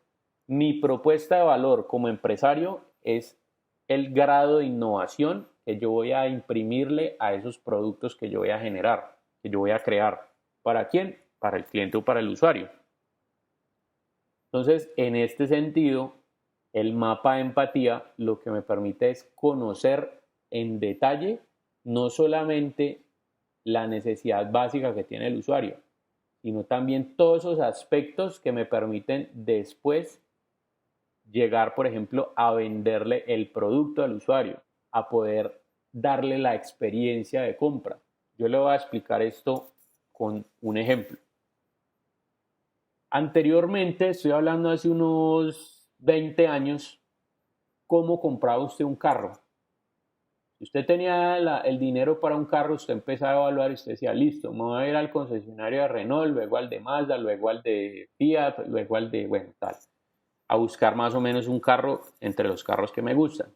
Usted llegaba al concesionario, le decía, mire, ¿qué carro está buscando? No, estoy buscando más o menos un carro así como este. Entonces usted llega ahí, el asesor de ventas y le decía, bueno, mire, lo que pasa es que este carro tiene un motor de 1600 centímetros cúbicos, refrigerado por tal cosa, no sé qué, no sé cuántos caballos, esto, lo otro, un espacio interior amplio, la cojinería en cuero, que esto, que listo. Si se quiere montar, entonces móntese aquí y tal, y aquí lo prendemos, ¿sí? Pero no lo puede manejar. Usted no puede sacar el carro de aquí, porque estos carros, o sea, hasta que usted no lo compre, usted no lo puede manejar. ¿Listo? Y ahí llegaba el tema. Hoy en día, ¿qué pasa? Hoy en día existe un tema que se llama el test drive. El test drive es la respuesta que sacaron los concesionarios precisamente entendiendo este tema del mapa de empatía. Porque fue lo que llevó a las empresas de carros a entender que el usuario se enamora del producto teniendo una experiencia con el mismo producto. Entonces, ¿qué es lo que sucede? Usted quiere probar la última camioneta Toyota Hilux que hay en el mercado. Listo. Lo invitamos a un test drive en tal parte. Resulta que cuando usted va al test drive, lo ponen a trochar en ese carro. O sea, lo ponen en un ambiente donde donde tiene pantano, donde tiene terreno irregular, donde donde puede mostrar, por ejemplo, que puede cruzar un río, donde le va a sacar usted el jugo a esa camioneta. Entonces, cuando usted llega allá y se monta en la camioneta y le dice, listo, don Jorge, bien puede allá y encienda la camioneta, y arranque y vamos a hacer el circuito de la pista. Entonces usted llega y empantana la camioneta, la sube por una loma, la baja, no sé qué. O sea, hace de todo pues en el test drive. Cuando usted se baja de la camioneta, ya usted está convencido de que ese es el carro que usted necesita. ¿Sí? Entonces esa experiencia de compra, digamos, la manera de entender esa experiencia de compra la dio, por ejemplo, la investigación en el mapa de empatía. Eso mismo sucedía, por ejemplo, con el tema de los teléfonos celulares. Usted hace muchos años, cuando estaba Hola, que no sé si se acuerdan de la empresa esta de telefonía celular que llamaba Hola, pero allá por esa época, cuando usted iba a comprar un celular, usted se acercaba a un centro de estos, pues, de ventas. Y cuando usted llegaba, a usted no le mostraban el celular. ¿Cómo compraba usted un celular? Habían unos carteles, unos afiches en las paredes que tenían todas las referencias de los celulares y les mostraban todas las características técnicas. Entonces usted llegaba y miraba en los afiches cuál celular quería comprarse y no sé qué, y después, no, es que yo quiero este, y lo señalaba. Ah, bueno, ese celular vale 350.000 pesos, 400, 500.000 pesos, lo que sea. Y resulta que cuando usted pagaba el celular, ya le entregaban la cajita y todo, y usted lo podía abrir. Y podía funcionar con él, lo podía encender, bueno, todo lo demás. Pero hasta antes de pagarlo, usted no podía no podía ver cómo era el celular. O sea, no lo podía prender, no podía hacer llamadas, no podía interactuar con él. Lo máximo que había eran unas cositas que llaman dummies, que son unas carcasas donde los celulares vienen como con unas calcomanías y todo, pero realmente no son funcionales, simplemente son modelos formales y estéticos para uno saber más o menos qué tamaño tiene el celular y cómo se comporta. Pero de ahí para allá nada. Hoy en día, ¿qué pasa con el tema de la experiencia de compra? Si usted va, por ejemplo, a una tienda de Comcel o de Claro o de alguno de los otros operadores, cuando usted está allí, lo primero que hacen es, bueno, lo primero que usted ve es que cada marca tiene como su punto de venta. Entonces, digamos, usted se arrima donde Samsung, la marca de Samsung. Entonces ahí encuentra todos los celulares organizados, todas las referencias de celulares, y viene un asesor y le dice, buenas, ¿cómo me le va? ¿Qué celular está buscando? No, es que yo quiero un celular, ¿qué tal? Que haga esto, que no. Ah, venga, que yo le tenga. Entonces ahí mismo llega el asesor y le dice, mire, este celular que hay aquí es resistente al agua. Y entonces coge el celular y ahí mismo llega y lo tira en una caneca de agua, en una pecera. Lo tira, pum. Después coge y mete la mano, lo saca y se lo pasa a usted. Dice, enciéndalo y manéjelo. Entonces usted ya tiene la experiencia de compra de que, uy, sí, ya me hizo la demostración ahí en vivo y en directo de donde tira el celular y no le pasa nada. Y yo lo puedo seguir, trabajando, lo puedo seguir operando. Y mire que tiene una cámara que alcanza no sé cuántos megapíxeles y que tiene un zoom de no sé cuántos y sé cómo. Mire que allá por allá a 2 kilómetros hay una mosca parada en una antena de televisión. Entonces mire cómo se le ven las pestañas a la mosca, ¿sí? Entonces empieza usted a tener un montón de interacción con el celular que cuando ya al final termine la experiencia de compra usted está seguro de que ese es el celular que usted quiere porque fue el que le convenció. Entonces eso es lo que da el tema del mapa de empatía. Entonces mire lo que pasa con el mapa de empatía. El mapa de empatía ayuda a entender mejor a nuestro cliente a través de un conocimiento más profundo del mismo, de su entorno, su visión única del mundo y de sus propias necesidades. Es lo que nos permite construir relaciones a largo plazo y sostenibles, es decir, lo que permite la fidelización del cliente. Entender que el cliente no es solamente esa persona que va a pagar por el producto y que me interese solamente porque va a pagar por el producto, sino que el cliente es una persona. Y entender que el cliente es un actor influenciado por el entorno cultural y físico, por quienes lo rodean en general el contexto, y no es un elemento aislado. Esto era lo que les hablaba ahorita, que el cliente o el usuario se deja influenciar por el contexto, pero además también influencia al contexto. Ustedes dicen, ¿cómo así que yo me dejo influenciar por el contexto? Yo le voy a decir, le voy a dar un ejemplo. ¿Por qué cree usted que hacen, por ejemplo, estas ferias de vehículos? Eso es básicamente una influencia. Si usted va a una feria de esas, es porque de pronto tiene la idea, ¿sí? Usted sale de su casa con que, no, es que yo tengo la idea de cambiar el carro. Resulta que cuando usted llega allá, ya usted mínimo se metió en una deuda y compró un carro de último modelo. ¿Por qué? Porque el contexto lo influenció a usted que, mire, compre este carro, compre no sé qué, todo el tema de las experiencias de compra, como les explicaba ahorita, hace que suceda esto. Y esto también, a su vez, hace que precisamente el cliente, las empresas no vean al cliente como la persona únicamente que paga por el producto, sino como una persona que tiene problemas, que tiene frustraciones, que tiene metas, que tiene ideales, sueños, deseos, y todo ese tipo de cosas. Por eso es que ustedes han visto o han notado que la publicidad hoy en día también ha cambiado, porque la publicidad es una publicidad muy sensorial, ¿sí? Va mucho hacia el tema de la parte sentimental. Y no miren ustedes cómo vendían los pañales antes y cómo los venden ahora, ¿sí? Anteriormente usted veía todos los comerciales de todos los pañales, donde la mamá era la que estaba vinculada con el cambio de pañal del niño. Entonces mostraban a la mamá cambiándole el pañal al niño y en todos los comerciales usted ve que la mamá siempre le da un beso en las nalguitas al niño. Pero ¿qué pasa en los comerciales que están actualmente?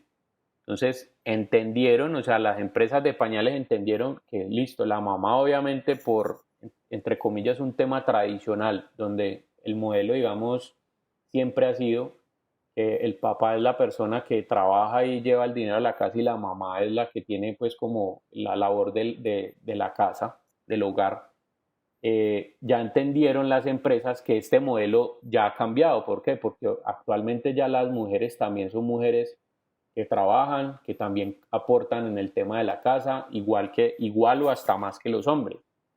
Y que el hombre también, como papá, ayuda también en las labores de la casa. Entonces ya mire que las propagandas o los comerciales de pañales, usted ve, por ejemplo, que el papá ya es el que le cambia el pañal al niño. Y aprender o entender esto es lo que ha llevado a que a veces los papás ya se vinculen con el tema de, no, es que usted también puede ir a comprar los pañales y usted ya sabe cuáles son porque el papá es el que está aportando acá. Y no solamente eso, mírelo por ejemplo en el tema de como un producto como el champú. Hace unos 15 años todos los champús eran champús para mujeres y a nosotros los hombres nos tocaba utilizar el champú para mujeres. Entonces hubo una empresa que se dio cuenta precisamente de eso, de que las mujeres y los hombres tenemos diferentes necesidades con respecto a lo que buscamos con respecto al champú. Porque uno de hombre, digamos, le tocaba echarse el champú de la esposa o de la mamá, y entonces le quedaba el pelo oliendo a fresita o oliendo pues a splash o este tipo de cosas. Pero esta empresa que se llama Ego, que me imagino que la conocen, llegó a un punto donde hizo un estudio de mercado y a través de, por ejemplo, la técnica del mapa de empatía, se dio cuenta de que el hombre estaba buscando un shampoo que le dejara el cabello limpio, sin caspa, sedoso, no sé qué, si sé cuándo, es decir, la misma agua que le sirve a todas las mujeres, agua con jabón que le sirve a todas las mujeres, pero que tuviera un olor diferente. Y adicionalmente que estuviera envasado en un envase que mostrara las propiedades, pues como de que yo soy rudo, de que este shampoo es de hombres y no sé qué. Y cuando empezaron a vender el champú para hombres, ¿qué sucedió? Entendieron al cliente y ahí mismo todo el mundo empezó a comprar champú para hombres. Y después de eso, ¿qué pasó? Todas las empresas empezaron a virar. Por ejemplo, Head & Shoulders sacó línea de champú para hombres, que es el champú este que sale de este actor, esto Viga, grandotote, con el bloqueo con All Spice.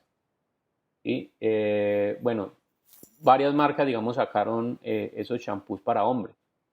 Esta es la razón también por la cual muchos de los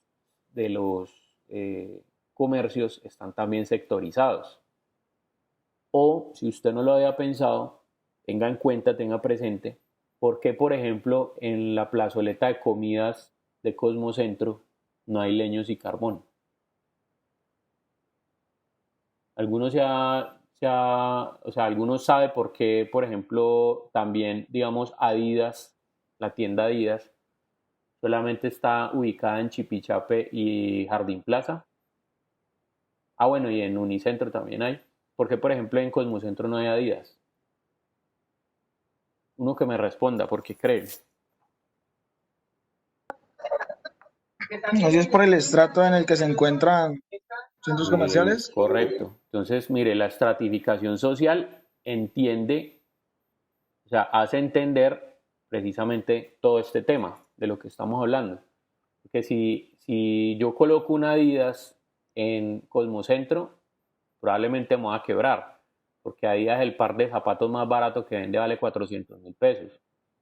Y Cosmocentro es un centro comercial que tiene una estratificación social donde el público que va no es el mismo que va a Jardín Plaza, no es el mismo que va a Chipichape, que son personas que tienen, digamos, mucho más alto poder adquisitivo.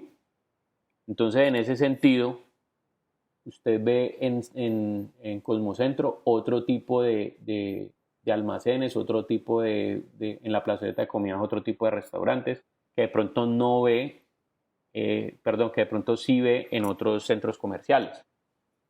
Entonces, es esto, es porque entendieron esto, es porque los canales de distribución son diferentes, porque las personas no todas somos iguales, tenemos diferentes gustos, diferentes estratificaciones sociales, ganamos unos más, otros menos, otros, ¿sí? Entonces, es entender todo esto. Mire, ¿qué es el mapa de empatía? Esto que ustedes ven acá. Es una clasificación o un orden de la información en estas seis posiciones. Entonces yo ubico al cliente o al usuario aquí en el centro y empiezo a poner, después de que yo tengo ya los métodos de indagación y todo resuelto, empiezo a extraer la información de esos métodos de indagación, a ponerla acá. Entonces voy a establecer qué piensa y qué siente ese usuario, cuáles son sus necesidades, sus preocupaciones y sus expectativas sobre la problemática. ¿Ya? Entonces lo coloco por acá arriba. ¿Qué ve? ¿Cuál es su entorno? ¿Quiénes son sus amigos? ¿Qué le ofrece el mercado? ¿Esto para qué? Pues para poder establecer de qué manera, por lo menos visual, yo me dejo influenciar por el entorno o influencio al entorno. ¿Qué dice y qué hace? Entonces, ¿cuál es su actitud y su conducta con respecto al problema? ¿Qué escucha? ¿Qué dicen los demás, sus amigos, colaboradores, círculo de influencia? Entonces, aquí ¿qué escucha? ¿Cuántas veces nos hemos dejado influenciar por las personas? Digamos, usted le cuenta a un amigo, uy, mira que pillé unos celulares más bacanos que venden en tal parte y no sé cuánto y tal, y otro amigo le dice, no, no vas a comprar esos celulares, que esos celulares salen malos. Ya usted, eso es lo que escucha, ya usted se dejó influenciar ahí y ya no compra ese determinado producto, ¿sí? Precisamente por la influencia de eso. Entonces, mire, alrededor del cliente, el usuario, empieza a surgir toda esta información y toda esta información es la que me permite a mí como empresa entender el contexto del cual se está rodeando ese cliente para poder establecer cuáles son los atributos del producto que le van a interesar, o sea, que vayan de acuerdo a lo que piensa y siente, de acuerdo a lo que ve, de acuerdo a lo que dice y hace, a lo que escucha. Y esta razón es por la cual, por ejemplo, a usted Apple no le vende celulares. Si usted ve los comerciales de Apple, ellos no muestran el celular y dicen tiene memoria de tanto, la batería le dura tanto, ¿sí? Sino que todo lo ponen en función de beneficios. Por ejemplo, reconocimiento facial, ¿sí? Es una característica, digamos, de los celulares hoy en día. Si usted ve un comercial de Apple, probablemente ese comercial sea una persona que se monta en un tren o en un transporte y mientras está en el transporte, entonces hace una videollamada. Y a través de la videollamada entonces le puede cambiar la carita, ya no, o sea, no necesariamente tiene que ser la cara de él, sino que puede ser un emoticón que genera los mismos movimientos que usted está generando como con un filtro de fotografía para hablar con esa otra persona. Y mientras tanto la otra persona está riendo o no sé qué, o se está entreteniendo o divirtiendo con lo que usted está haciendo. Entonces, en ese sentido, Apple a usted no le está vendiendo un celular, le está vendiendo la experiencia de comunicación diferente. Mire que cuando yo entiendo como empresa que mi producto yo no lo estoy vendiendo con las características, sino con los beneficios, es mucho más fácil crear una relación de fidelización con ese cliente. Esa es la razón por la cual cada vez que Apple va a lanzar un teléfono nuevo, hay 15 locos acampando afuera de la tienda de la casa matriz, esperando a que abran a primera hora para tener el último teléfono, para ser los primeros en comprar el último teléfono. Adicionalmente a esto, a ubicar esta información, también hay una especie como un pequeñito análisis DOFA. ¿Alguien ha escuchado el término análisis DOFA? ¿Qué significa o qué es un análisis DOFA? Sí, profe, yo lo he escuchado. En 11 nos lo enseñaron, creo. ¿Qué Es significa? un acrónimo para debilidades, oportunidades, fortalezas y la A no me acuerdo qué era. Amenazas. Eso. Antonella iba a decir algo por ahí. Explíqueme usted digamos, para qué uno hace eso. Para poder mirar estás en una empresa, ¿no? Ujú. Y necesitas, digamos, que combinar, pues, oportunidades con amenazas y comienzas, digamos, que a poder formar y poder ver, digamos, que las potencialidades que tiene tu empresa, como también las debilidades y qué es lo que te puede ayudar a mejorar o poder aumentar digamos que tu experiencia o tu producto con el Ajá, cliente. exactamente. Entonces, mire, exactamente como le dijo Antonella, eso es lo que hace un mapa de empatía. Mire que si yo entiendo todos esos detalles, o sea, lo que afecta a las personas, lo que las hace tristes, lo que escuchan, lo que incentiva a sus comprar las cosas, lo que lo motiva y lo que lo desmotiva, si yo entiendo todas esas cosas, estoy haciendo como una especie de análisis DOFA precisamente del cliente, de mi usuario. Entonces aquí también van las debilidades y fortalezas. Mire, ¿a qué desafíos, frustraciones y obstáculos se enfrenta? Entonces, por ejemplo, mire, las personas, lo que les hablaba ahorita, de la marca de pañales, entendieron que como debilidad, todos los demás pañales, o sea, todas las demás marcas de pañales siempre se enfocaban en vender el producto a la mamá. Y por ahí no es el tema. ¿Por qué? Porque el papá también tiene como frustración, pero pues si el hijo también es mío, a mí también me gusta cuidarlo, a mí también ¿sí? Entonces entendieron eso y mire ya para dónde lo están virando. Fortalezas, ¿cuáles son sus objetivos y cómo mide el éxito al alcanzarlos? Entonces mire cuántos comerciales hay también en la televisión que lo ponen a usted en función de alcanzar logros. Por ejemplo, los comerciales de Open English, ¿sí? Muestran las debilidades y cómo usted puede fortalecer esas debilidades. De esa manera lo empiezan a vender a usted la idea. Entonces, ese análisis DOFA, que es debilidades, oportunidades, fortalezas y amenazas, es como un análisis que usted hace del usuario y también de sus procesos para saber cómo responde obviamente al mercado creando a través de productos innovadores respondiendo a esas necesidades. Entonces, ¿qué obtenemos del mapa de empatía? Una vez se ha dado respuesta a todas estas preguntas y se ha hecho el análisis respectivo de las mismas, se podrá entender la propuesta de valor que esperamos, es decir, el factor de innovación que va a tener mi producto, si va a ser una innovación radical o incremental. O sea, ¿cómo va a innovar con el producto? Y esto lo vamos a establecer más adelante. O sea, va a ser el punto de partida para el análisis creativo. Canales de distribución por los que se espera conectar con el cliente. Entonces ya yo con esta información, mire, es que los equipos de mercadeo de las empresas son la embarrada, porque estos manes todavía no han creado el producto y ya saben usted por dónde le van a vender el producto. O sea, cuál es el canal de distribución que usted está acostumbrado que usted acostumbra a ir a comprar para venderle el producto. Tipo de relación marca-cliente que va a ser establecida, es decir, ¿cómo lo voy a fidelizar a usted para que me siga comprando a mí? El precio que el cliente estaría dispuesto a pagar por el producto o servicio.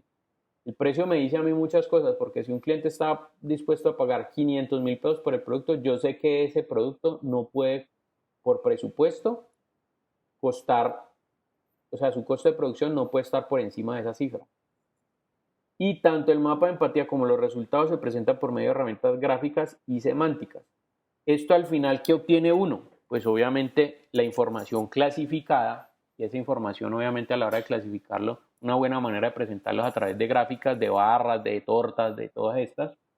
Pero adicionalmente el mapa de empatía también termina elaborando, o sea, uno lo que hace con esto es elaborar un perfil de usuario o varios perfiles de usuario, según sea, que describa cómo es el usuario en contexto. Entonces, les voy a mostrar ahora un ejemplo de cómo es un mapa de empatía, ¿sí? De lo que obtiene ese, o sea, no el mapa de empatía como tal, sino el perfil de usuario que uno genera. Les voy a mostrar aquí de carrerón este perfil de usuario porque pues ya ahí quedó la...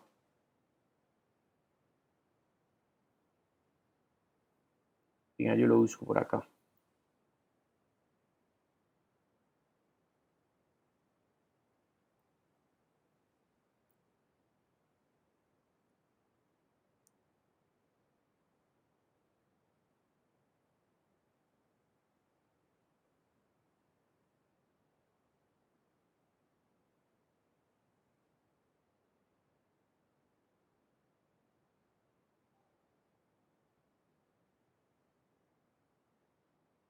Listo, píllelo acá. Esto es un perfil de usuario. Mire lo que yo voy a leer aquí y usted se va a dar cuenta de todas las cosas que suceden. Perfil de usuario. Miguel es un hombre bogotano de 29 años, soltero, que lleva una vida tranquila y que comparte su tiempo entre el trabajo en una importante firma bancaria y su estudio de posgrado. Los fines de semana le gusta compartir en su apartamento con sus amigos o familiares una comida con un vino fino y es él quien se encarga de cocinar, ya que tiene una facilidad innata y una fascinación por este arte. Él tiene una vida económica estable, por lo que invierte recursos en sus hobbies, tales como la tecnología y cocinar. Es amante de las tendencias y vincula siempre de algún modo la comida y la tecnología. Además del gusto por cocinar, es un obsesionado por la buena impresión que se llevan sus invitados frente a su vivienda, lo que lo ha convertido en un seguidor de la innovación. Mire, esto es un perfil de usuario que se generó a partir de un mapa de empatía. Mire que yo aquí no le estoy diciendo cuáles son las fortalezas, cuáles son las amenazas, qué ve, qué siente, qué piensa, qué escucha, no sé qué, sino que estoy contando un relato. Y como Miguel es el representante, o sea, Miguel es un personaje ficticio, un personaje que cree, que tiene estas características que yo les leí acá y que luce más o menos así, ¿sí? Que su apariencia es más o menos así. Y que luce más o menos así, listo, Felipe, no hay problema. Igual yo creo que ya vamos a terminar. O sea, yo les estoy explicando esto, es para que ustedes sepan el modelo, pero ya vamos a acabar. Entonces, bueno, ¿qué pasa con Miguel? Miguel genera o es el representante, digamos, de un grupo, de un segmento de mercado muy grande de personas que son como él. Pues cuando yo les hablo de que Miguel es un hombre bogotano de 29 años, soltero, que lleva una vida tranquila y que comparte su tiempo entre el trabajo en una importante firma bancaria, yo ahí lo que estoy diciendo o entendiendo es que Miguel es una persona que tiene un buen sueldo. Que ese buen sueldo le alcanza para comprarse, por ejemplo, si yo les pregunto a ustedes, ¿qué celular tiene Miguel? ¿Qué celular creen ustedes que tiene Miguel?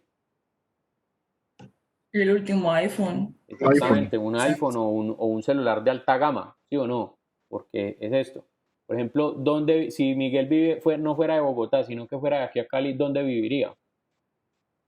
Por el oeste, por Ciudad Jardín. Ajá, ¿Sí? exactamente. Entonces, mire todas las características que no estoy mencionando acá, sin embargo, yo ya las entiendo. Entonces, mire que la historia aquí me tiene que contar, me tiene que hacer una descripción no solamente de Miguel, sino del contexto que lo influencia.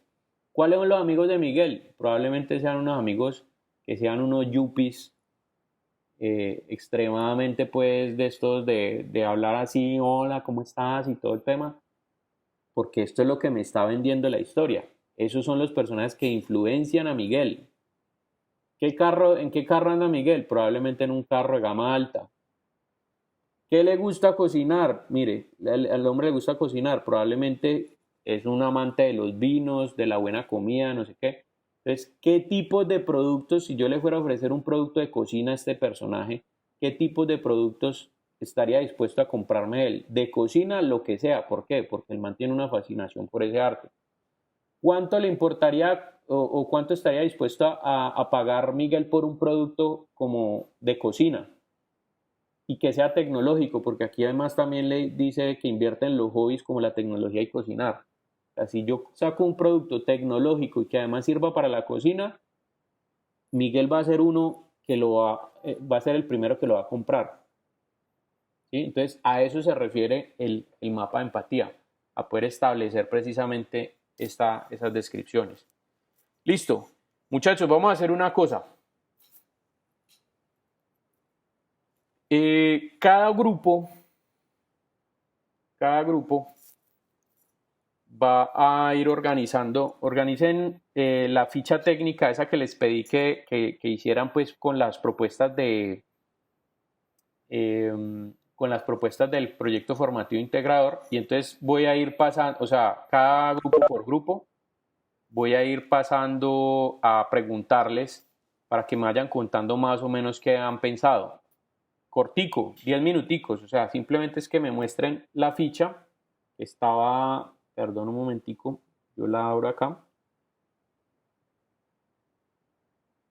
Esta ficha de la problemática, donde les pedía describir el tiempo, ¿sí? La descripción de cada componente, el tiempo, el lugar y el contexto, entendiendo el tiempo que como hace cuánto ocurre la situación problema, el lugar donde ocurre, el contexto a quiénes ocurre, para quién ocurre, por qué ocurre, que era la identificación precisamente de los elementos de la problemática, usuario, mercado, tecnología, detallando pues todo esto.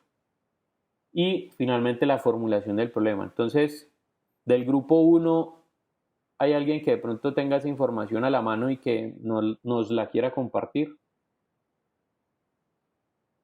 Sí, profe, yo ya te lo comparto. Vale, listo. Si quieres, ven, yo termino de compartir pantalla. Voy a dejar de grabar acá porque ya pues esta parte es como ya de los grupos. Entonces voy a dejar de grabar acá y ya les muestro, perdón, termino de compartir pantalla para que ustedes compartan pantalla y puedan